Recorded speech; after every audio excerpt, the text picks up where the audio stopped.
So everybody's holding their breath on what the reaction of Israel is going to be against the Iranian attack on October 1st.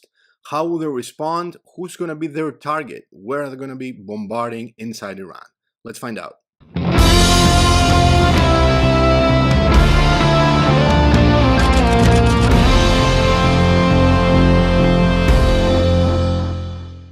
Hello guys, my name is Stavros. I'm a professor of international relations and a democracy advocate. This is Black Flag Media. You're here with me. We're going to be speaking about the situation, the latest situation in the Middle East, specifically what the reaction of Israel is going to be. This is a free alternative media, so we're raising the black by speaking truth, by speaking the truth as we see it and not as other people are pointing it out for us. So the big thing here is that everybody is expecting Israel to bombard Iran. Someplace this is going to happen. Everybody inside Israel is basically agreeing that this is going to happen. This is happening. This is about to happen, actually. And everybody's trying to figure out what the targets are going to be. If they're going to be targeting military bases, people, specifically the individuals that were in command when these Iranians bombarded Israel, they launched 180 ballistic missiles. Some of them actually pierced through the Israeli air defenses. So now everybody's waiting on Israel and how they're going to be responding. So we have many different scenarios here, and I would like to explain all of these scenarios and what it's going to be look like for the rest of us, for humanity, because some of these scenarios are really destructive and maybe post-apocalyptic if you think about it. So let's talk about the best scenario here, if you can think it like that. I mean, there's no best scenario if one country is bombing another, but yeah, if Israel decides to limit its response and just, bombard the same things that the Iranians bombarded, basically military bases and installations, maybe, target some individuals, some revolutionary guards that were responsible for launching this attack against Israel. This is going to be, I would say, a reciprocal approach. It will be a rational approach to target, again, military bases, installations, launching points from these ballistic missiles that were launched against Israel. This would be the best case scenario. There's a caveat here that the main point I would like to raise in this video is that Israel doesn't have to respond. They don't need to respond. The deterrence has been ensured and guaranteed for both countries here. Deterrence has been ensured for both Iran and Israel, because actually it was Israel who struck first when they bombarded the Iranian embassy in Damascus. Then Iran struck back in April, and then the Israelis, they bombarded again the capital of Tehran. They assassinated the leader of Hamas, Ismail Haniyeh, and they did it the day that the new president of Iran, Pezeshkian, the new leader, was basically sworn in, which was also a huge blow to the Iranian Islamic Republic. And now on October 1st, the Iranians responded to that attack. So I would say that we are on an equal footing here, an equal basis. So the Israelis don't really have to attack. But yeah, we have a warmongering leadership in Israel, and Benjamin Netanyahu would like to, find and strike a big blow against Iran, and this is an opportunity for him and his extremist government. So that is the first scenario. Is, I would say, the best. Let's hope that we see only limited strike against military installations. Although again, they shouldn't attack at all, because again, they are on an equal footing with the Iranians as far as deterrence is concerned. So let's talk about the crazy scenarios here, which are the ones that nobody would like to see happening. So the first would be seeing the Israelis targeting the Iranian oil facilities, basically refineries, or oil storage tank units in the Gulf. This would mean terrible things for the global economy.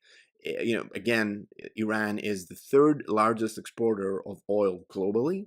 They are, for an example, I guess we can mention that 40% of China's oil purchases are from Iran, from inside Iran. So Iran is exporting, providing the Chinese with 40% of their oil needs.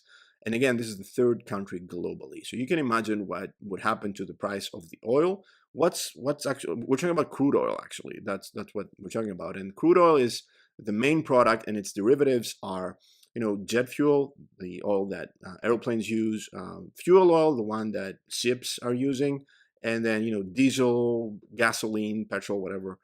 So everybody is going to be affected by that. And again, this is one of the biggest exporters globally. And not only that, but the price of the oil is closely linked to the price of natural gas, because they're complementary products. So that's going to be affected as well. So they move in tandem, these two products. Not only that, you're not going to be seeing a global crisis, oil crisis, but also financial crisis globally because of how the oil affects our cars, for instance, but because of transportation.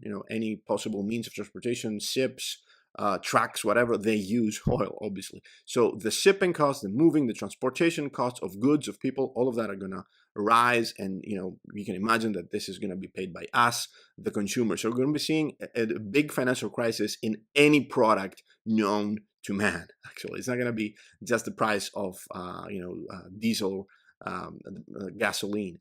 It's going to be everything, basically. And again, to this threat, the Iranians have responded that we're going to be, if you dare to attack us in our refineries or in our storage facilities, we're going to be striking against American interests in the Gulf also. So they're going to be responding by bombarding, refineries of Exxon, which is a U.S. company, and other U.S.-linked or Israeli-linked companies in the Middle East. This has happened before. The Houthis have been bombarding, for instance, Saudi refineries, the refineries of Saudi Aramco, the biggest company in Saudi Arabia. So that would create an escalation of sorts, and the Iranians are going to be responding. They're going to be targeting, bombarding more oil facilities. So you can imagine the global crisis, the oil crisis, the financial crisis. And the worst scenario, the third scenario, the most crazy one, and this is something that truly Benjamin Netanyahu wants. He has said that in the past. We also have an ex-prime minister of Israel, Naftali Bennett. He's also actually advocating for that. He's saying we should be doing this scenario, the crazy one. What is this? This scenario is bombarding the nuclear facilities of Iran, which is crazy if you think about it. This is an opportunity, according to extremists in the Israeli government, to knock out Iran and basically leave it toothless by bombarding its nuclear weapons capabilities or maybe some other nuclear infrastructure and facilities. But as you can imagine, this will be a huge, a tremendous escalation. Just think for a second the crazy repercussions and the nuclear fallout, the pollution, the radiation in Central Asia, the Middle East, and in other parts of that neighborhood, everywhere. This is going to be a big blow, and then this will only lead the Iranians to step up their moves in getting the nuclear weapon if they don't have it already, and I believe they did get it from the Russians. But even if they don't, this will be a great boost for their project, for their program. And their own nuclear facilities, the weapon facilities, are inside the mountains. The Israelis, I don't know if they have the mega bunker buster bombs from the US to do so. They used similar bombs when they killed Hassan Nasrallah, the leader of Hezbollah, inside Beirut. Maybe they have something, but again, this is not, this is deep inside the mountains. The nuclear facilities are deep inside the mountains, so I don't know if they can do it. But if they do target the nuclear facilities, there's going to be a huge and tremendous escalation. The Iranians are going to be really, really mad. They will get nukes and they will start thinking about using them. So let's hope that we don't see any of these two crazy scenarios. I would say that let's hope we don't see even the first scenario. But if we can't stop these loonies, along with Benjamin Netanyahu, you have some crazy ministers like Smotrich and Ben Gavir, crazy ultra-Orthodox radicals. So if they do have to do something, let's hope that they strike only military-based installations. That's it for today, guys. I'll see you in the next one. Take care.